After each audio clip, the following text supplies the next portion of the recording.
Hello दोस्तों, AK tutorials में आपका एक बार फिर से स्वागत है। आज हम अपनी नई वीडियो लेके आए हैं जो कि है इंडस वैली सिविलाइजेशन, जिसे कि हम सिंधु घाटी सभ्यता के नाम से भी जानते हैं। तो अभी तक अगर आपने मेरे चैनल को सब्सक्राइब नहीं किया है तो कृपया करके इसको सब्सक्राइब करें। आइए चलिए शुरू करते हैं। तो इस वीडियो में हम आपको पहले डिस्क्रिप्टिव में बताएंगे कि सिंधु घाटी सभ्यता, जैसे कि इंडस वैली सिविलाइजेशन बोला जाता है, उसके बारे में पढ़ेंगे। इसके बाद जो इसका सेकंड पार्ट आएगा वीडियो का, उसमें हम जो इसके इम्पोर्टेंट क्वेश्चंस हैं उनको डिस्कस करेंगे। तो सिंधु घाटी सभ्यता, अगर हम परिचय की बात करें तो भारत का इतिहास सिंधु घाटी सभ्यता से प्रारंभ होता है, जिसे हम हड़प्पा सभ्यता के नाम से भी जानते हैं। ठीक है, इसे हड़प्पा सभ्यता के नाम से भी जाना जाता है। ये सभ्यता जो है वो लगभग 2500 ईस्वी पूर्व दक्षिण एशिया के पश्चिमी भाग में फैली हुई थी, जो कि वर्तमान में पाकिस्तान तथा पश्चिमी भारत के नाम से जाना जाता है। तो देखिए ये 2500, अगर हम यहाँ पे बात करें तो ये देखिए 2500 ईस्वी पूर्व जो थी दक्षिण एशिया के पश्चिमी भाग में फैली हुई थी, और इसे जो कि अब क्या है पाकिस्तान, और देखिए भारत का जो पश्चिमी भाग है और थोड़ा सा इसका उत्तर का भाग भी है जो भी इसमें आता है। उसके बाद अगर हम बात करें तो ये साथ ही साथ में आद्य ऐतिहासिक, अगर मैं बात करूं, आद्य ऐतिहासिक काल जो है उससे संबंधित है। जो आद्य ऐतिहासिक काल की ये सभ्यता भी कहलाई जाती है, और इसे कांस्य युग की सभ्यता भी कहा जाता है। तो देखिए कई बार ये भी पूछा जाता है कि कांस्य युग की सभ्यता किसे कहा जाता है, तो वो है हमारे पास है हड़प्पा सभ्यता या सिंधु घाटी सभ्यता। उसके बाद सिंधु घाटी सभ्यता मिस्र, मेसोपोटामिया, भारत और चीन की चार सबसे बड़ी प्राचीन नगरीय सभ्यताओं में भी सबसे अधिक उन्नत थी। तो देखिए यहाँ पे हमारे पास जो इस पे मिस्र, मेसोपोटामिया, भारत और चीन की जो हमारे पास कुछ नगरीय जो प्राचीन नगरीय सभ्यताएं थी, उन सब में ये बहुत ज़्यादा उन्नत थी। ओके। उसके बाद 1920 में 1920 में जो था, इस देखिए इसका 1920 में कार्य, जो उत्खनन का कार्य था वो जो था वो सबसे शुरू हुआ था। तो 1921 में आगे हम पढ़ेंगे कि 1921 में कैसे जो हड़प्पा जो सभ्यता थी उसका उसके जो अवशेष थे वो पहले मिले थे। तो भारतीय पुरातत्व 1920 में भारतीय पुरातत्व विभाग द्वारा किए गए सिंधु घाटी के उत्खनन से प्राप्त अवशेषों से हड़प्पा तथा मोहनजोदड़ो जैसे दो प्राचीन नगरों की खोज हुई थी। तो सबसे पहले जो थी हमारे पास, जब उत्खनन शुरू हुआ था तो हड़प्पा तथा मोहनजोदड़ो जो दो प्राचीन नगर हैं इनकी खोज की गई थी। तो भारतीय पुरातत्व विभाग के तत्कालीन एक डायरेक्टर जनरल जॉन मार्शल, तो ये ध्यान रखिए आप, ये क्वेश्चन बनता है कि जर्न doctor director general John Marshall जो थे हमारे पास, वो इस जो उत्खनन का कार्य किया जा रहा था उसके जो प्रभारी थे ये। ठीक है, इन्हीं की देख रेख में जो था ये कार्य किया जाता था। तो 1924 में सिंधु घाटी में एक नई सभ्यता की खोज की घोषणा की थी। तो इन्होंने ये घोषणा करी थी 1924 में।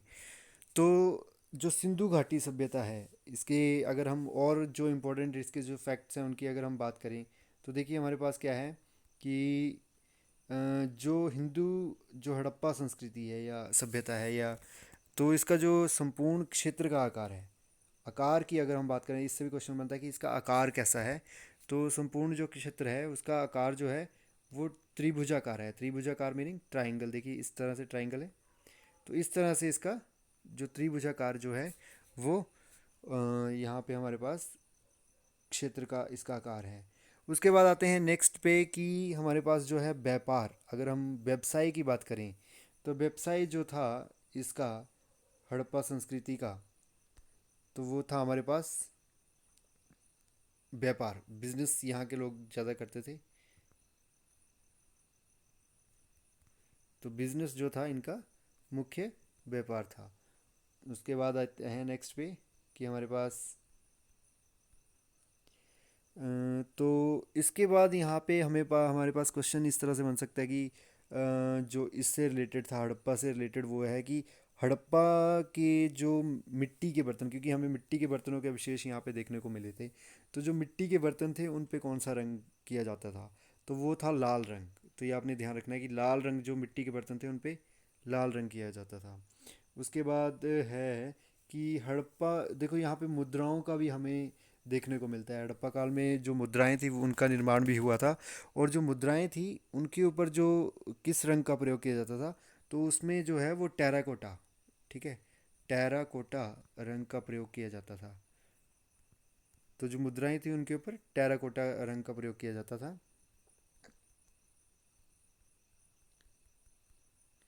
उसके बाद इसके क्षेत्रफल की अगर हम बात करें, तो एरिया की अगर हम बात करें, तो 13 लाख, ठीक है जी। एरिया अगर हम बात करें, एरिया, तो वो इसका 13 लाख वर्ग किलोमीटर का जो एरिया था, वो हड़प्पा संस्कृति का कुल क्षेत्रफल था। तो ये भी बहुत इंपॉर्टेंट क्वेश्चन है, ये कई बार पूछा गया है। उसके बाद इसमें बात आ जाती है कि जो समाज था किन वर्गों में विभाजित किया गया था। तो मुख्य 4 वर्ग थे, ये आपने ध्यान रखना है कि 4 वर्गों में इसको विभाजित किया गया था। इसमें हमारे पास राजा आते थे, पुरोहित आते थे, सैनिक आते थे और शूद्र आते थे।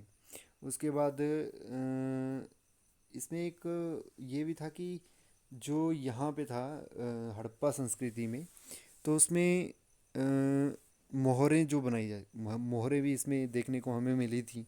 तो जो मोहरें थी वो किस लिपि में लिखी गई थी, तो वो सेल खड़ी लिपि एक होती है, उसमें ही लिखी गई थी। उसके बाद आगे चलती है, नेक्स्ट पे चलते हैं। तो अब हम यहाँ पे हड़प्पा सभ्यता के कुछ महत्वपूर्ण स्थलों के बारे में पढ़ेंगे। तो ये बहुत इजी सा देखिए यहाँ पे बनाया गया है। यहाँ पे हमने फर्स्ट में स्थल लिखे हैं, उसके खोजकर्ता कौन से हैं, कौन सी अवधि को उन्होंने इसकी खोज की थी। अब अवस्थिति की बात करेंगे कि प्रेजेंटली ये कौन से उसमें है, और फिर महत्वपूर्ण खोज की बात करेंगे कि क्या क्या खोजें उस समय में उस जगह पे हुई थी। तो पहला हमने हड़प्पा की बात करी है, तो देखिए 1921 में दयाराम साहनी ने इसको जो था खोज करता थे इसके। और ये क्वेश्चन बहुत बार पूछा जाता है, 1921 में दयाराम साहनी ने हड़प्पा की खोज की थी भाई। तो अब स्थिति जो है इसकी, वो अब स्थिति मीनिंग अभी प्रेजेंटली ये जो है पाकिस्तान के प्रांत में है, मोंटे गोमरी ज़िले में रावी नदी के तट पर स्थित है। तो यहाँ से हमें जो महत्वपूर्ण खोजें हड़प्पा से देखने को मिली थी, वो सबसे पहले हमें जो मिला था देखने को कि यहाँ पे मनुष्य के शरीर की बलुआ पत्थर की बड़ी मूर्तियाँ हमें यहाँ पे देखने को मिली थी। अन्नागार, अन्नागार देखिए हमें यहाँ पे भी देखने को मिला था, और जो नीचे मोहनजोदड़ो है वहाँ से भी मिला है। लेकिन अन्नागार जो बड़ा वाला था वो मोहनजोदड़ो में ही, ये छोटे वाले अन्नागार हमें यहाँ पे देखने को मिलते। फिर बैलगाड़ी का अस्तित्व भी हमें जो है वहाँ पे इसके जो साक्ष्य मिले हैं वो हड़प्पा से ही मिले हैं। इसके बाद जो मिट्टी के बर्तन मैंने बात करी वो भी हैं। उसके बाद अगर हम बात करें तो यहाँ पे हमें कुछ मोहरें भी मिली हैं, ठीक है, जिन पे सैलखड़ी लिपि का प्रयोग हुआ है।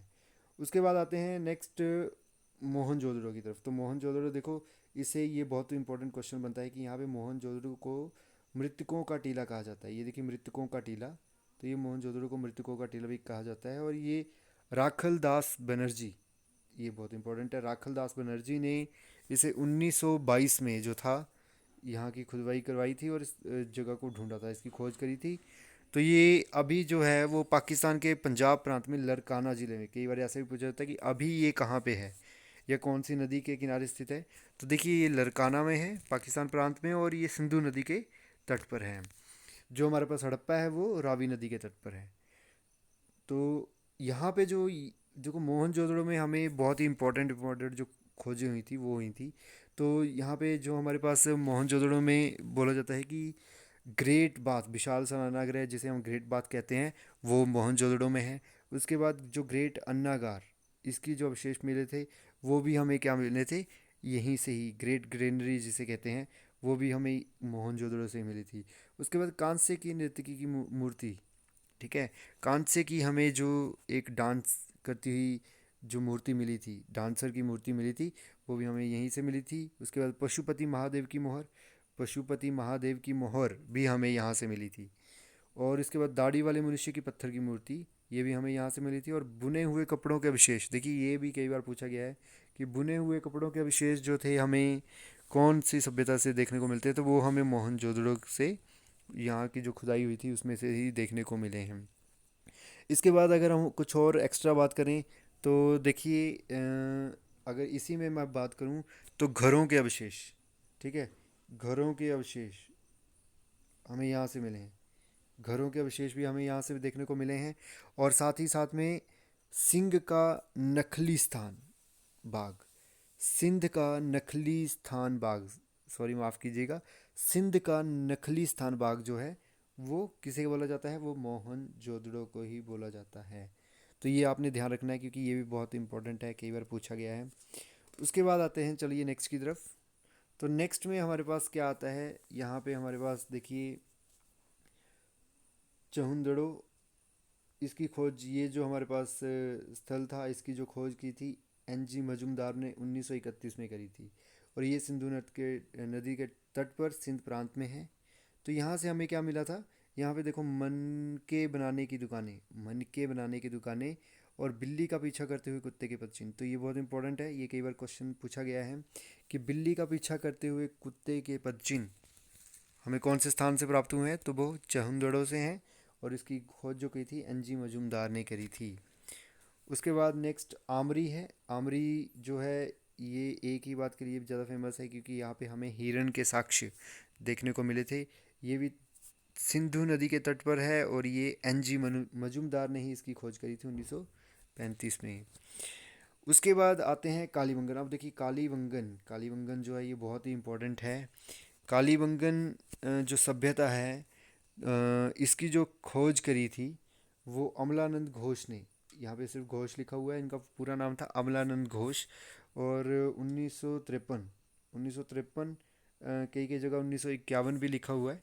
तो इन दोनों में से जो भी होगा तो वो सही हो जाएगा। तो इनके राजस्थान के घग्गर नदी के किनारे पर इस जो कालीबंगन है इसकी खोज की गई थी। देखो कालीबंगन का कई बार अर्थ भी पूछा जाता है कि कालीबंगन का क्या अर्थ है। तो कालीबंगन, काली बंगन, काली मीनिंग काले रंग की और बंगन मीनिंग चूड़ियाँ। तो काले रंग की चूड़ियाँ इसका अर्थ बोला जाता है। तो यहाँ से भी हमें बहुत सारे जो अवशेष हैं वो प्राप्त हुए हैं। यहाँ से अगर हम बात करें तो देखिए हमें पास अग्नि वेदिकाएँ, ऊँट की हड्डियाँ, लकड़ी का हल, ठीक है। तो ये तो हमें यहाँ से मिली हैं। साथ साथ में हमें चित्रित ईंटें, अगर हम ईंटों की बात करें तो चित्रित ईंटें हमें यहाँ से देखने को मिली हैं।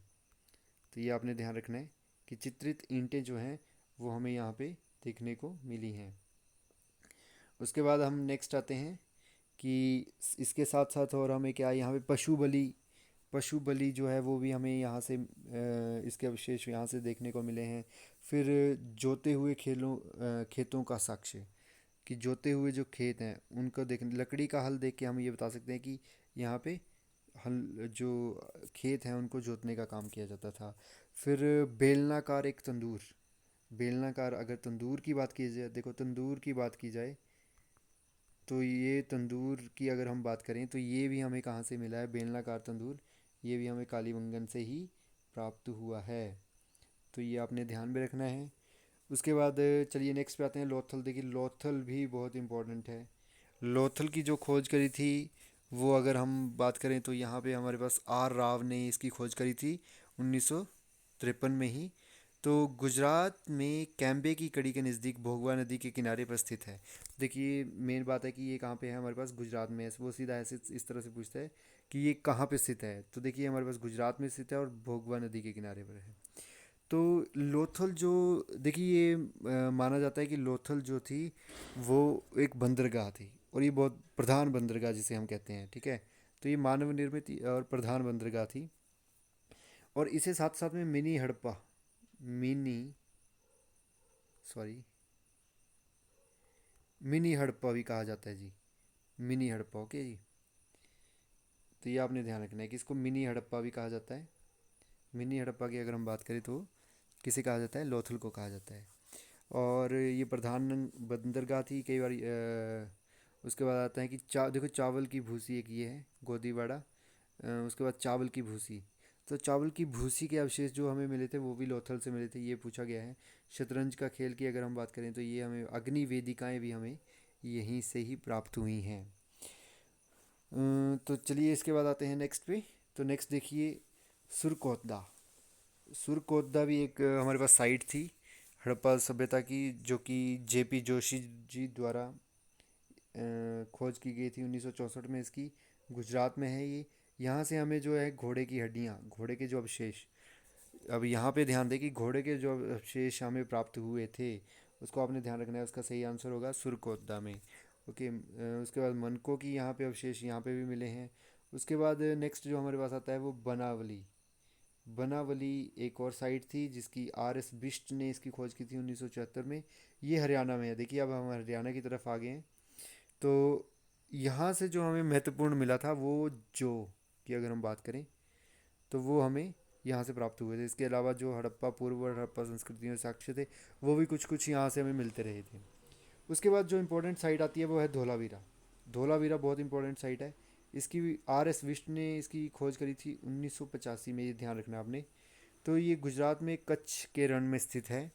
और यहाँ की अगर हम मेन बात करें तो यहाँ का जो मुख्य वो जो महत्वपूर्ण खोज थी वो थी जल निकासी प्रबंधन की। जो ड्रेनेज सिस्टम की अगर हम बात करें तो ड्रेनेज सिस्टम जो सबसे अच्छा हमें देखने को मिला है वो धोलावीरा से मिला है। तो ये आपने ध्यान में रखना है। उसके बाद ये व्यापार का भी मुख्य केंद्र यहाँ पे माना गया है। व्यापार व्यापार की अगर हम उसके बाद हम बात करें तो जो यहाँ पे पक्की ईंटों का साक्ष्य, जो ईंटें थी हमारे पास, पक्की ईंटें जो थी, ठीक है, उनका हमें साक्ष्य यहाँ पे देखने को मिला है। ये आपने वहाँ पे अगर हम बात करें कालीबंगन की अगर हम बात करी थी हमने तो वहाँ से हमें ईंटें दिखी थी। लेकिन जो पक्की ईंटें हैं वो हमें कहाँ पे देखने को मिली हैं, वो धोलावीरा में मिली हैं। उसके बाद अगर हम बात करें तो इसके चौकोर, इसके जो नगर बनाए गए थे, जो नगरों का निर्माण किया गया था वो चौकोर था, ठीक है, यानी आयत की तरह किया गया था। तो ये आपने ध्यान रखना है।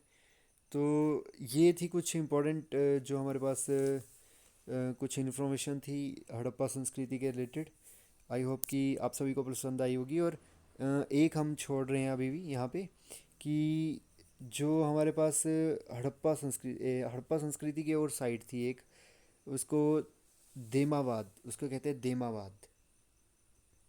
देमावाद, देमावाद। तो देमावाद से हमें तांबे का रथ, आपने ये ध्यान रखना है, तांबे का रथ जो है, सॉरी थोड़ा सा, तांबे का रथ। तो तांबे का रथ जो था ना, हमें उसके जो साक्ष्य हमें देखने को मिले थे वो देमाबाद में देखने को मिले थे। ये भी बहुत इंपॉर्टेंट क्वेश्चन है। और जो मुद्राएं हमने बात करी थी हड़प्पा संस्कृति की, उनमें जो चित्र अंकित होता था वो किसके जैसा होता था, वो आद्य शिव के समतुल्य होता था। आद्य शिव जो है हमारे, उनके समतुल्य किसी का चित्रण हमें देखने को वहाँ पे मिलता था। ठीक है, तो आई होप कि आप सभी को ये वीडियो पसंद आई होगी। इसकी जो नेक्स्ट वीडियो है वो मैं एक दो दिन में लेके आऊँगा, जिसमें हम क्या करेंगे, इससे रिलेटेड जो हमारे पास जो क्वेश्चंस होंगे, जो इंपॉर्टेंट क्वेश्चंस होंगे, ऐसे क्वेश्चन जो कि सभी से अलग होंगे, ठीक है, वो हम लेके आएंगे। तो please like share and subscribe my channel for the more video, for more such videos. Thank you.